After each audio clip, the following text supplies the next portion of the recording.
All right. Hello, everybody. We are here today with Nathan Barry, the author of Authority and the founder of ConvertKit. Welcome, Nathan. Thanks for coming. Yeah, thanks for having me on.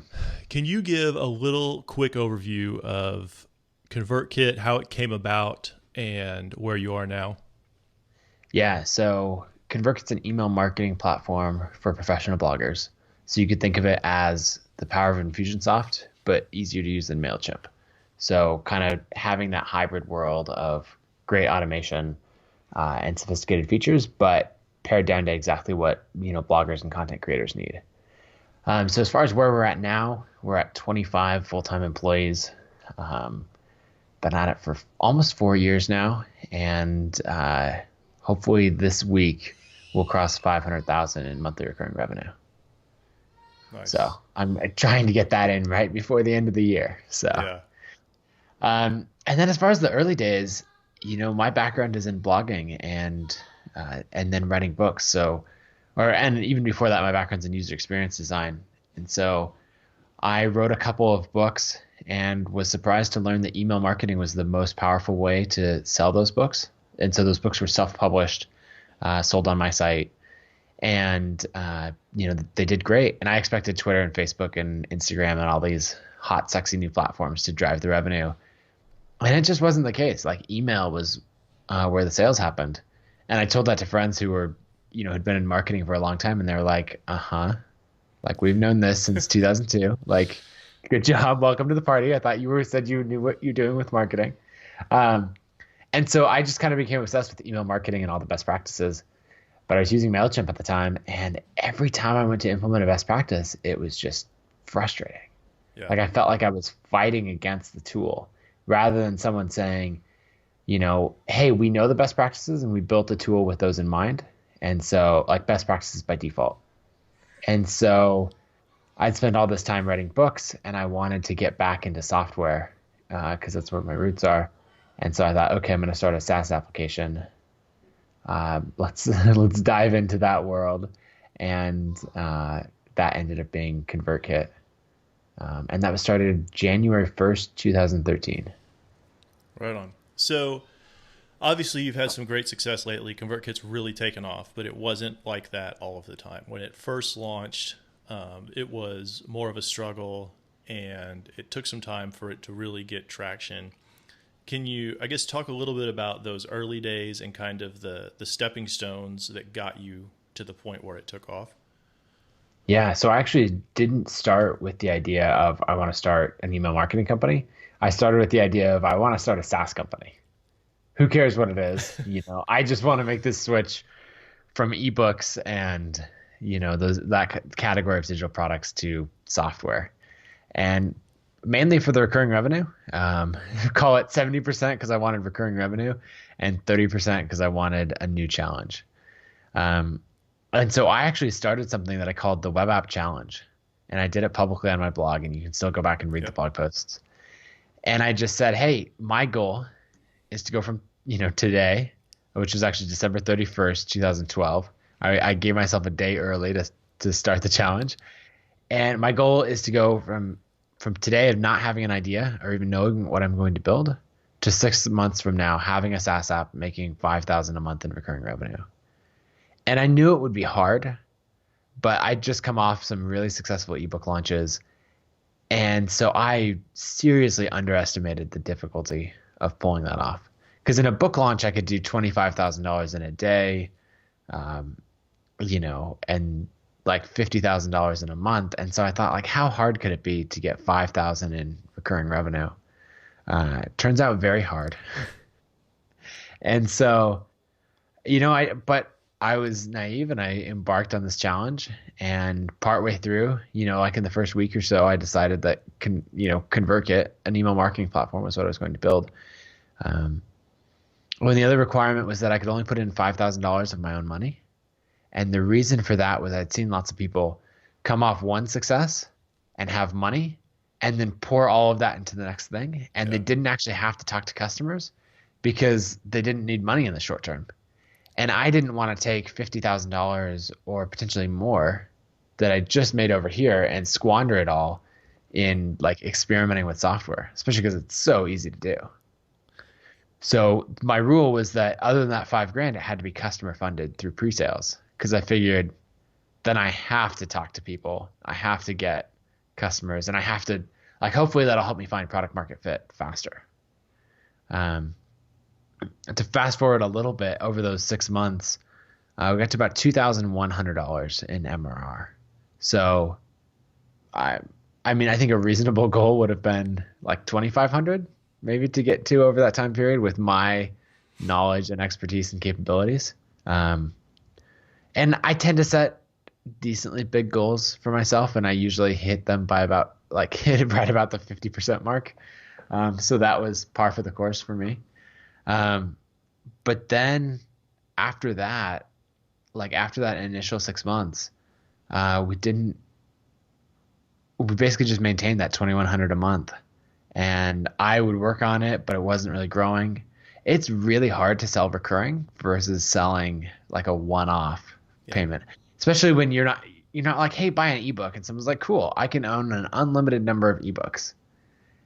Whereas with an email marketing product, they're like, okay, is yours good enough that I should close down my MailChimp account? Yeah. Because I'm going to use one and I might try out another at the same time, but there's no way I'm going to be using Yeah. more than two for sure. And so it's really about you're getting someone to switch. Yeah. So that was a lot harder. And then when it didn't grow further, I had a hard time continuing to pour a lot of time and effort into it because the books and courses that I was selling were still doing well. I'd pull in about 250,000 a year total from those. And so with like the same fixed amount of effort, like say whatever effort it took to make $1,000 with books and courses, like that same amount of effort applied to ConvertKit would like increase MRR by $50 or something.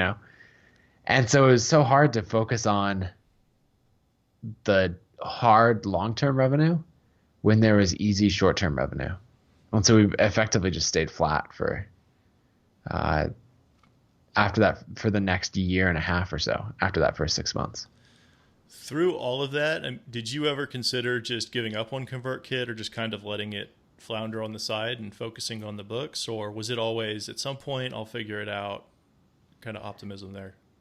It was the at some point I'll figure it out, but it was really probably more of like a head in the sand, not make a decision, this could still work, Mm-hmm.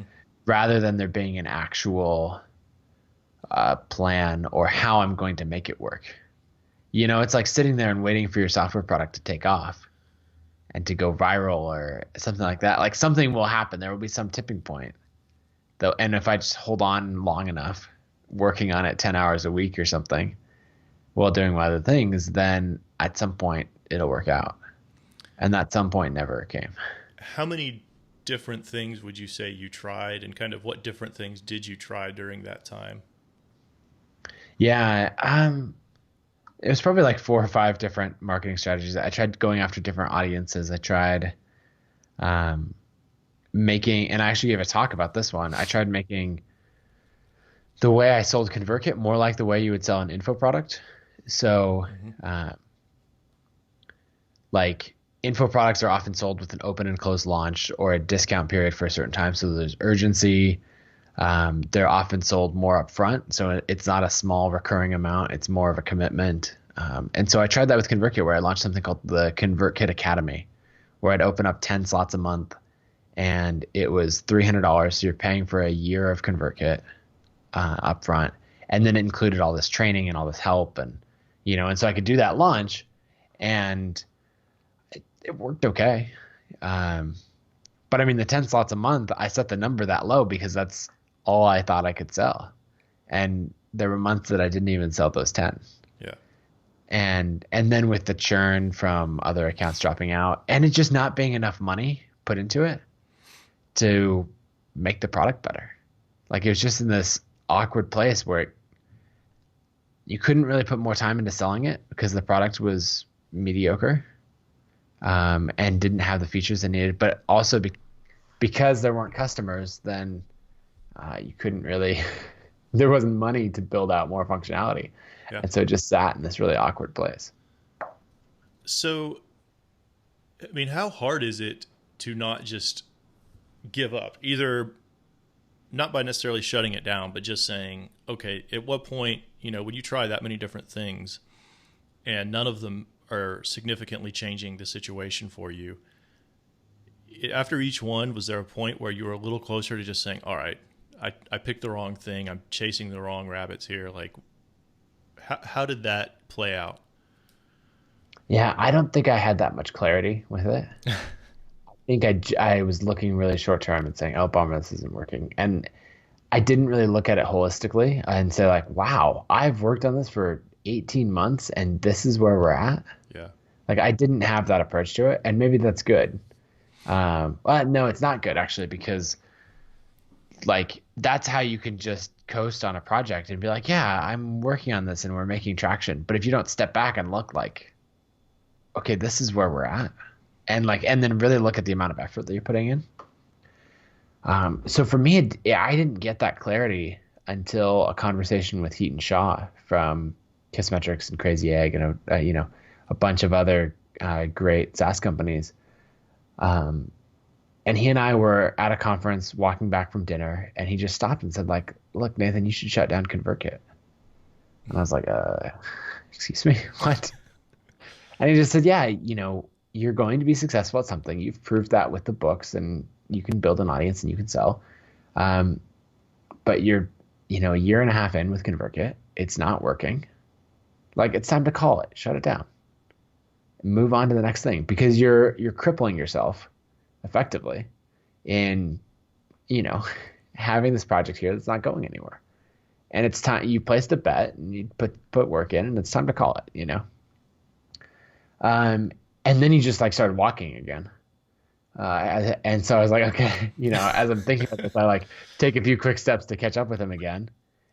And then as we're walking, he just says, or you can give it the time, money, and attention it deserves and build it into something real. But this in-between state where you're like, yeah, it's a side project. It might work, it might not. I'm trying these things. I'm putting, like clearly that's not working. So you need to change something.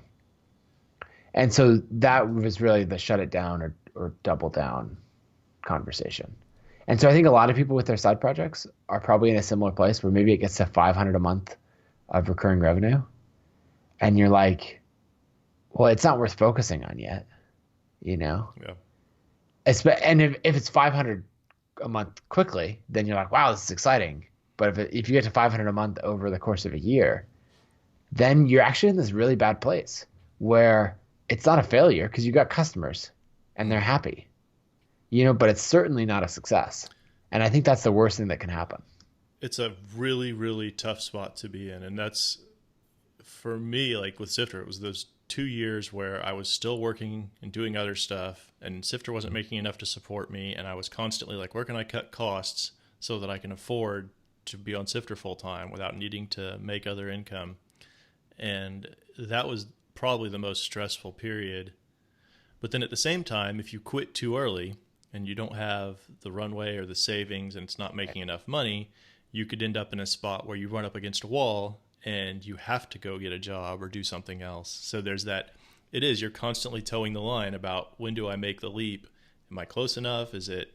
And I think that's probably one of the most difficult decisions for anybody to make on that.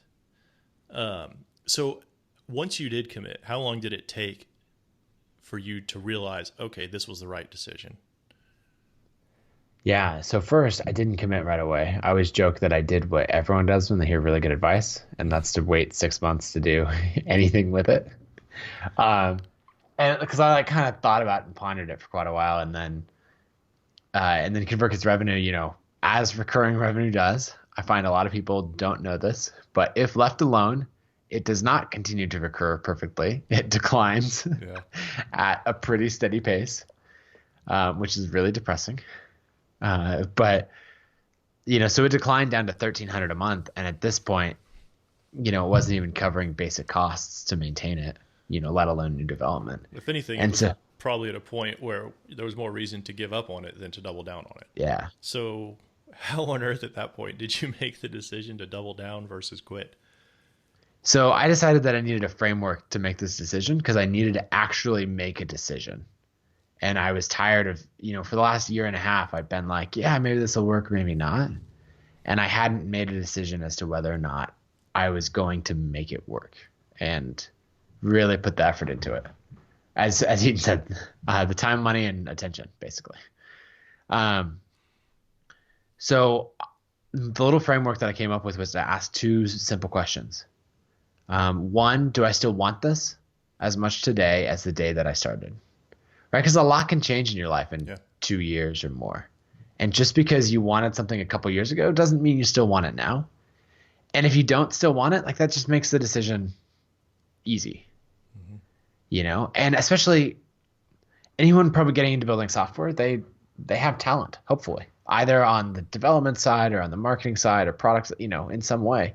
So there's lots of good things you can do with your time. And so if you don't still want this, like move on to something else. For me, I was like, yeah, I have these books and courses. That's all going just fine. I can go down that road. But I still wanted to run a software company, and I wanted that new challenge, and I really wanted to take it to the next level. So the answer to that question was yes, I want it just as much as the day I started. So I moved on to question 2, which was, have I given ConvertKit every possible chance to succeed? Because if the answer to that is yes, then it's not the right product. It's not the right market. You're not the right person to do it. You've given it your all. It didn't work, and it's time to call it and move on. And when I look back over my last couple of years, I went, no, I can't honestly say that, yeah, I've given this my all and it didn't work. I can say that there's a lot of weeks where I've given it 20% of the possible effort. And so now there's a big disconnect between how much I say I want something and then my actions. Yeah. And so looking at that, I was like, I saw that disconnect, and there's still opportunity there. And so that's when I decided, okay, it's time to double down. And so what doubling down looked like for me was I took all of our savings, which we still had more money invested in a wealth fund account for stocks and that kind of thing. But all of our savings, which was $50,000, and put that into the company. And then I'd been hiring contractors just to work on things part-time. And so there wasn't, since I'm not a developer, I can write a bunch of front-end code and I can do design. But since I'm not a developer, there wasn't that dedicated product focus and someone really working hard to carry it through who really owned that whole process. And so I hired one of my favorite developers I've ever worked with over the years at different software companies, a guy named David Wheeler, to come on as our, kind of founding engineer. And then I started selling. So I'd always tried to find scalable ways to grow.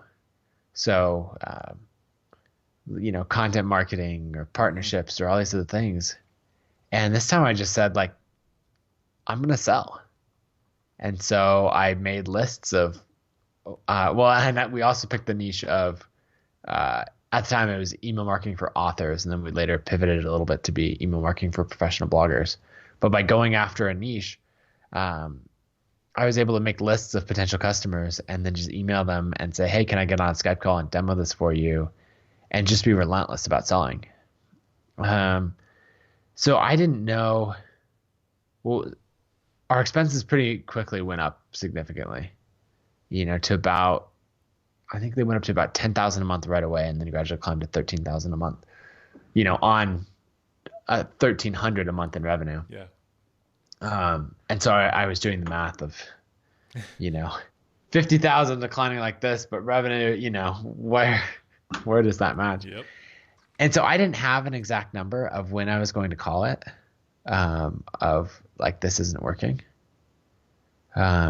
I guess it was going to be when I ran out of money. I was going to make that decision.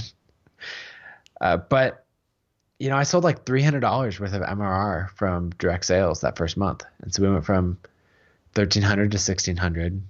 And then the month after that, I sold 400. And so we went up to 2,000.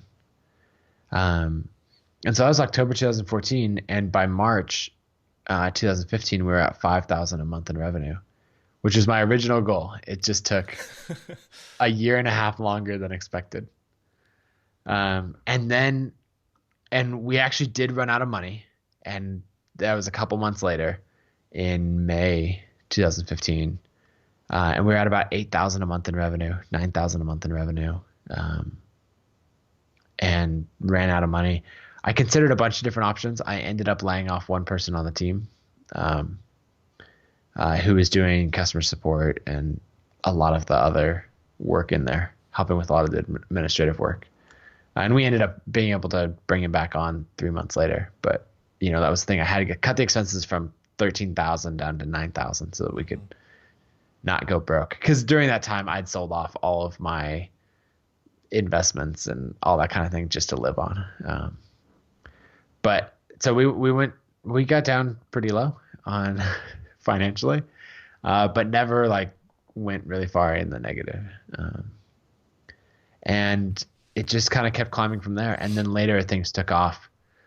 So we probably relied entirely on direct sales up to 15,000 MRR. And then like affiliates and referrals started to kick in after that. But even to today, we still do a lot of direct sales. So on direct sales, because that's something that so many of us just hate the idea of. But the reality is too, I'm guessing it wasn't pure sales, right? When you're on the phone call, you're getting feedback, you're learning where to focus, what features. Can you kind of talk about how those calls balance in terms of actual sales effort versus actual research effort? I think, I don't think they're two different things. Okay. Because that conversation, it always starts with, hey, what are your frustrations? Yeah. Right? You use MailChimp, you use Campaign Monitor, whatever it is. What bothers you about them? And you're telling me, and I'm writing it all down. I'm taking notes. And then when someone says, they list off all this stuff. Oh, I'm sick of paying for duplicate subscribers with MailChimp. It's really a pain to set up automations. There's no tags. In that case, I'm saying those are all the same frustrations I had with MailChimp. That's why I built ConvertKit. And so, and people will throw out other things. And I'm like, oh, I hadn't thought about that. Oh, that's a good point. So it's product research, but then also, I don't come in saying you should sign up for ConvertKit. Here's why. Instead you let them talk about frustrations and then you answer that. So I think research and sales are the same thing. Well, and that's a really good point too, because I think so many people think of sales and they think of it as, I'm going to call this person up and I'm going to tell them to buy my product. When the best sales you can possibly do is to call somebody up and say, what sucks for you right now? Right. Listen to them and then say, okay, that's great. I think I can help you solve those problems. It's not here, buy my product. It's here's how my product can maybe help you after you've listened to them. And that makes all the difference in the world in sales. And obviously the research bonus is there too. Yeah. And then whenever you're selling purely online, people are rejecting you every single day and not telling you why. Yeah. So if I put up a blog post that says, this is why ConvertKit's amazing, or here's how to solve your 7 greatest email marketing problems. Oh, and it happens to pitch ConvertKit, someone reads through that and goes, oh, that's interesting. And they click through to learn more or to buy. And then for whatever reason, they hit the back button. And that's the equivalent of me saying, hey, will you buy ConvertKit? And you like staring at me awkwardly and then slowly backing away without saying anything. Yep. And then like turning and leaving. Yeah. Which is entirely socially unacceptable. Like, you're not allowed to do that. If I say, hey, you should buy this thing, you have to say, like, ask a couple clarifying questions. And then you have to say, like, well, here's why I'm not going to buy it. Like, you have to give a reason. And so when you're selling online, all you know is that 25 people visited your sales page and 0 purchased. But if you have 25 individual conversations, made up or not, all 25 of those people have to give you a reason that they're not going to buy your product. Yeah. Well, and that's powerful. I would say it even goes a step further, because in hindsight, I think one of my biggest mistakes with Sifter was I had plenty of feedback coming in via email, lots of suggestions, and we had just enough traction that people cared enough to make feature requests and that sort of thing. And it was one thing to hear those via email, but every time I got on the phone with somebody, I would get a dozen other things that were just small enough and just annoying enough that by themselves weren't a big deal, but in a phone call, it was, well, this bothers me, this bothers me, this bothers me. And they were all easy to fix, but they weren't big enough for people to mention via email. And so that face-to-face conversation just solves so many problems and helps you see things that you otherwise would never know about or never notice, or nobody would just take the time to tell you. Yeah, that's absolutely true. And then the other thing is, whenever we build these products, at least for me, and I think this would be perfect for so and so. You know, like you have all these people out there who think like, I they would be perfect for this product if only they knew about it or would buy it or would Yeah. come stumble across a Google ad about it or something like that. And it's like, if you know who those people are or you have that avatar in your head, then go call them up and say, hey, I built something that I think is perfect for you, and here's why. Well, and to be fair, I think in your case too, having a little bit of credibility from your books and your previous work made it easier to get those conversations. Definitely. Because I certainly, I remember getting a lot of outreach, and I'm sure plenty of people who, read people trying outreach. They're like, nobody responds to me. Nobody gives me the time of day. And so it's not quite that easy, and it certainly Yep. helps to build an audience and build some credibility ahead of time, and then it makes those much easier. It just makes the emails easier. You're going to get more of a response, and you'll be able to have those conversations in the first place. So Right. it's not super easy, but it's worth it. Yeah, and so I have posters behind me on the wall that are some of the I don't even know what to call them. They're not necessarily ConvertKit core values. Maybe they are. But one of them is teach everything you know. Mm-hmm. And that's how you build that credibility. Yeah. And so it's one thing to say, like, I'm going to build a software company and, you know, I set off in my own quiet world and go do that. It's another thing to be public about all of it, to let everyone know what your goal and your mission is and your progress along the way. Because when I published that article saying I'm launching the Web App Challenge, my goal is to go from 0 to 5,000 a month in revenue in 6 months. I'm going to blog about the entire thing. The number of people that came on alongside and said, "Great, if you need anything, let me know." I had emails from like Ryan Carson at Treehouse. That's how I met Heaton Shaw. I think either emailed me or posted a comment on that article and said, "Cool, I like to help people who are in motion. So if there's ever anything you need, let me know." And so that was so much easier. I got a lot of help from Amy Hoy in the early days. And she said something about, she was referring to how frustrating it is to help someone who's not going to do anything with that. And so she said something like, I have all the time in the world to help people who are in motion. Yeah. Because then a little bit of guidance, you just change that and they're going to execute on it. So really you have to publicly prove that you're going to make this happen. And then other people will say, like, I will happily give you 30 minutes or this introduction or that kind of thing in order to make it happen. I never thought about it that way, but the in-motion thing is just a great way to look at it, because like with Sifter, I was fascinated with bug trackers and talked to people about them for years. But until I started creating mock-ups and sharing them with no observable goal, just beyond sharing it, that's when people started coming out of the woodwork with suggestions and encouragement and like, you're going to do something with this, right? And it makes a lot of sense. And I think that's probably a great way to overcome, if you don't necessarily have the credibility yet, but you put forth some effort and you put something out there that shows you're making progress and working towards a goal. And then people see that, they're like, oh yeah, I'll have a call with this person. They're clearly doing interesting things. And so that could be a great way to overcome that challenge. And to do it all publicly. Yeah. In the early days, I was fascinated by how I could write about, like, the first article I ever wrote that was popular was about how I made $19,000 on the App Store. Mm-hmm. While learning to code was the full title. So a little clickbait in there. And that one took off like crazy. And I was having conversations with all these people who were running businesses doing $500,000 or a couple $1 million a year on the App Store. And they were in some way not looking up to me, but like their business was at a high level. Mine was at a very small level, but because I wrote about it, I got to play on their level. Yeah. And the same way that, like with ConvertKit, in those early days, I gave a talk at MicroCon when ConvertKit had gotten to 2,500 a month, and it was just an attendee talk. But there were so many people there who were, at 10,000, 50,000 a month in revenue. And all of a sudden, because you're sharing, and I was like, why am I the one talking when like you've done so much more than I ever have? Yeah. But it like elevates the level to get out there and be willing to talk about it publicly. And so I've always had that mindset of whatever I'm learning, whatever I'm working on, just teach that, share it publicly. One of the other posters says work in public. Mm-hmm. And that's just, hey, I learned this thing. Hey, I built this thing. Here's how I built it.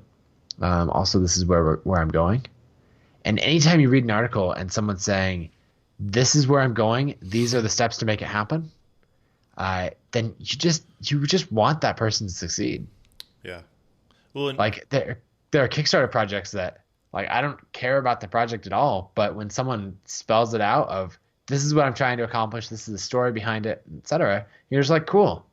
There's a $50 contribution, and it's the ones where you're selecting like no reward, because you don't care about whatever they're making, but you want to help people who are in motion. Yeah. There was a thought on the tip of my tongue and I've lost it. All right, well, I'll skip that one. So one of the other things I want to talk about is when ConvertKit was getting started and Drip, because they were born around the same time, serving very similar audiences. How did that unfold in terms of, so many people were scared of, oh, there's a competitor, there's a big player or whatever. Right. And Drip kind of took off faster, but you were ultimately kind of able to catch up. And when you're going through a trough like that, and there's a very similar product that's very solid, that's taking off, like all the more reason to give up. Like, oh, why not just go use their product instead of dragging myself through all this? How did that go? Yeah. I always thought it was interesting in the early days that people compared ConvertKit and Drip so much from a competition perspective, because they would say like, ooh, you're getting into a competitive market, like Drip's in that market. And I was like, no, I'm getting a competitive market because MailChimp is in that market, and Campaign Monitor and Infusionsoft and Aweber and iContact and Constant Contact, and so people looked at like our two little tiny bootstrap companies, doing like a couple grand a month, and maybe Drip at the time, like 6 months after launch, I think it was doing like 10 or 12 grand a month. And then there's like MailChimp doing 250 million a year. And so then it's like, there's a ton of room for everyone. But also the two products didn't start as competition. And so Drip was email marketing for SaaS companies when it started. And so Drip, I believe, started 4 weeks before ConvertKit. At least the first mention of it publicly. And I didn't understand what Drip was for. Because if I probably would have used it if the marketing had made sense to me. There's actually a Twitter conversation somewhere between Rob and I where I'm asking him questions of like, hey, does it do this? And he's like, no, it doesn't. No, because I'm trying to find a tool to switch from MailChimp. But if someone's building it, then I'm like, great, I'll do that. And I walked away from that conversation going, oh, okay, this isn't for me and it's not going to solve my problems. And then a month later, I decided to build something that was for me and would solve my problems. So ConvertKit started in like the info product space. And Drip started in the SaaS product space. So we went after two totally different markets. And then later Drip pivoted into marketing automation and like broadened to like SaaS info products, whoever. And we just stayed in like, we switched from talking about info products to like professional bloggers, stayed in the same space, but kind of went deeper and then added all that automation functionality. And so it probably wasn't until a year and a half in that we actually started going after the same customer base. But yeah, I mean, it was definitely frustrating. I think at the end of that 6 months when we'd hit 2,000 a month in revenue, I think at the time Drip was at like 12,000 a month. But what's interesting is you can go back and listen to the Startups for the Rest of Us podcast, and they hit a trough at the same time. Of they had this initial success, and I think it was the 9 or 12,000 a month, somewhere in there, and then found that the market that they weren't a good fit, that they didn't have product market fit. Mm-hmm. And so then that's when they made the pivot into like more true automation rather than just email marketing for SaaS. And so they had this spike and then this, flat line of very slow growth. And then they started taking off again. Yeah. Yeah, it's interesting. And because then later, like I think April 2015, so that's like coming up on 2 years. We were at 5,000 a month in revenue, as we're starting to take off, and they were at, I think, 36,000 a month.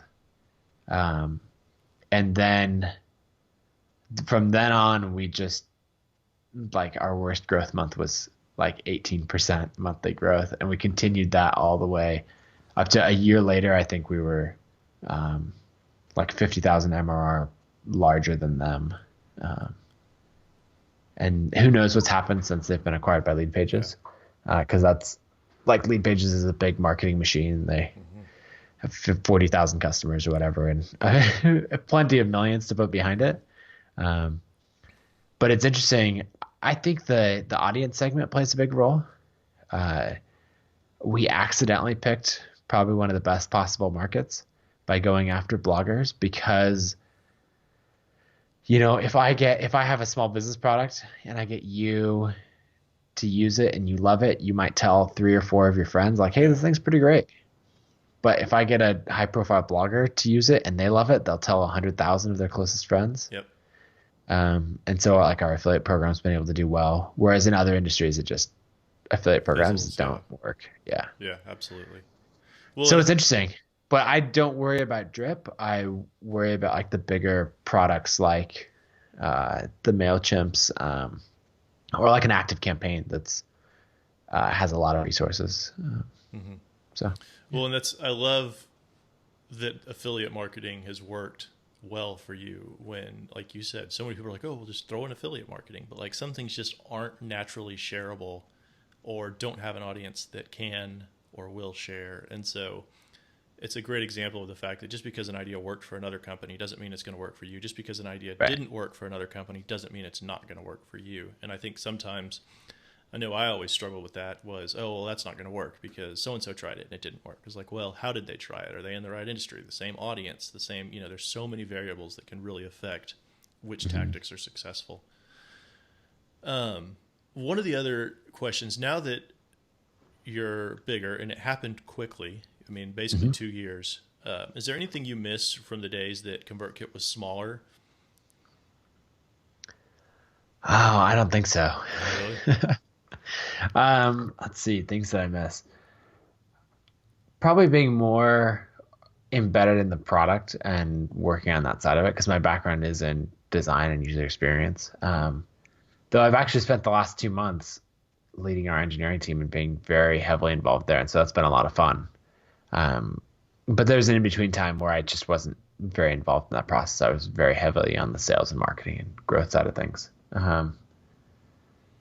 Yeah, so I like being able to still, write some code myself and design out a new feature or, spend 3 or 4 hours and ship a pull request and like make the product better than it was when I got up this morning. And so that doesn't happen very often anymore. Yeah, well, it's a lot simpler in the early days, I think. Yeah, and it's just like, look, I can kind of do whatever I want because there's 50 customers and whatever. But now, like, one little bug, there's 10,000 customers, and so it's a big deal now. Yeah. On other things, I don't think there's much else that I miss. Like, it's really fun to show up to a conference or something like that, and people go, "Oh yeah, I use ConvertKit." Yeah. Or like my mom had all my family over for dinner 2 nights ago. And my mom was saying, hey, I was reading a book the other day and ConvertKit was mentioned in it. Nice. I was like, what? Yeah. And so that kind of stuff is fun. And I just don't worry about money in the same way. And so the whole journey was a lot harder than I expected. But I don't really miss the early days. All right, fair enough. So looking back, it's kind of two-part question to wrap it up. What was the most painful or the lowest point in the whole process for you? Let's see. Um, oh man. I mean, running out of money, that sucked. Mm-hmm. But at the same time, we had traction then. And so it wasn't so much as a money problem. I mean, it was a money problem. But whenever I think of problems, I always think of them in terms of, does this get solved with time? Mm-hmm. Right? So if I'm going to stress out about something, does this get better or worse with time? And so in our case with the money problem, we were growing. And yes, our burn rate was getting lower each month. And so that problem was getting less significant with time. And so like that's a problem where you're like, okay, I need to worry about that because it's a real problem, but it's not that big of a deal. Whereas the problems that get worse with time, those are the ones where you're like, okay, I have to fix that. Um, so that was pretty stressful. I think making the decision to put all of our savings into ConvertKit at the time of doubling down, that was definitely stressful. And then I think the first time that I had to fire someone, Yeah. um, especially with a remote team, I didn't want to like hop on a Skype call or a Zoom call and say like, look, I'm letting you go. Especially for someone who had done great work and had been a big part of everything in the early days. And so I ended up, well, and it was especially hard because not everyone on the leadership team agreed that letting this person go was the right Yeah. move. So all those internal people things is hard. When firing this person, what I ended up deciding to do was, they live one state over, and so I caught the 6 a.m. flight out there. I texted them the night before and said, "Hey, I'm going to be in your city tomorrow. Can you meet up for coffee? Can we grab breakfast?" I was like, "Sure. What time works?" Like 8 a.m. Great. And I caught the 6 a.m. flight over, met them there. You know, let them go, thanked them for everything, had some good conversations, and then a couple hours later flew home. And that ended up being a really good decision because, and it's one that I don't talk about much, but I think it's showing to that person and to the rest of the team because we were at like 10 or 11 people then. They're like, hey, I didn't make this decision lightly. Mm-hmm. I took it really seriously. I'm not going to say like, you know what, you're not a good fit, you're gone. Yeah. Like to let this person go, I actually got on a plane and, I mean, really only it took me a day because I went there and back same day. But like, I think it showed that I valued each person on the team. And if I was going to let someone go, I was going to do it right. And, Yeah. No, think that's that, huge. but I stressed out about that so much. Oh, I'm sure. So that was probably the lowest point. Well, and I talked to Josh about Barometrics the other day, and for him, it was kind of the same thing when they financially were kind of struggling and had everybody took a pay cut, and he said that was some of the hardest. It's always the personnel issues, the people that I think everybody Oh gets the yeah. most stressed about as the company grows. Yeah, for sure. And that's the thing.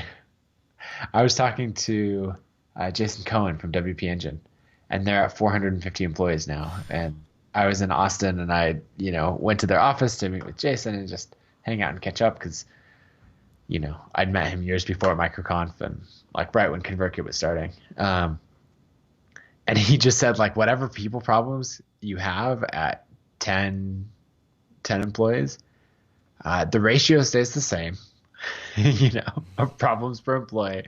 Now just go up to 450 and beyond, and just know that whatever problem is like the biggest edge case that you think you'd never encounter, you're going to encounter It's that going to like three happen. times a year. Yeah. Oh, wow. And so you just have to get good at it. Probably one of the best moves I've ever made was hiring a director of operations to handle so much of that and all the business stuff. Yeah.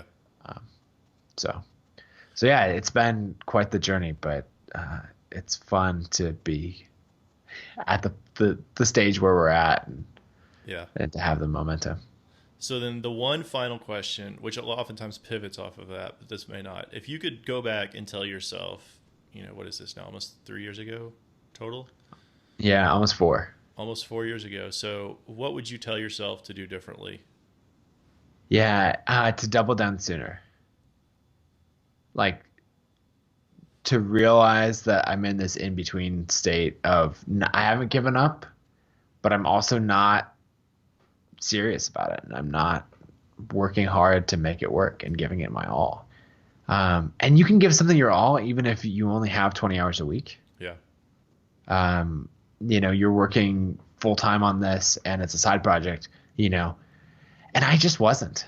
Yeah. I was like I had these projects for ConvertKit and I was moving them forward and, Yeah.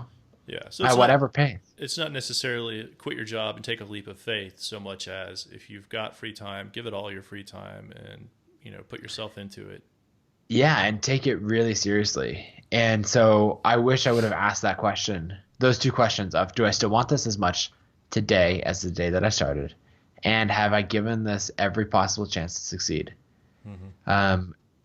And I think, it may not be useful to ask yourself that every single day, Yeah. but maybe every week and certainly every month, Mm-hmm. and reevaluate those side projects and ask those two questions. Do I still want this? If yes, does my effort match my desire? Yeah. And be willing to pull the plug sooner rather than later. Well, and that was more or less the thought process I had with Sifter was after going through everything I had gone through, I was at a point where it was like, this isn't what I want right now.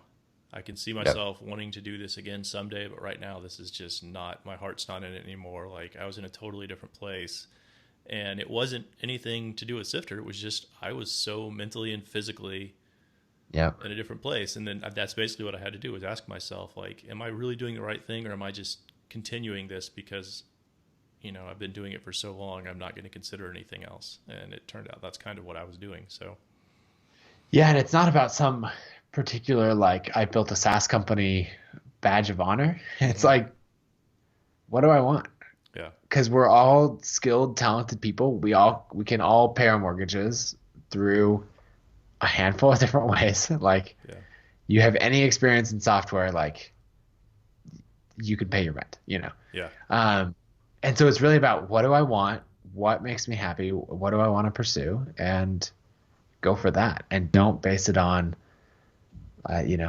that someone else says that you have to run a software company or you have to have this style of business or you have to, any of those things. So yeah, I like that approach. well, that's a pretty good note to end on. All right. Thanks so much for taking the time. I really appreciate it. I'm sure lots of other people get a lot out of this as well. Absolutely. Thanks for having me. Yeah.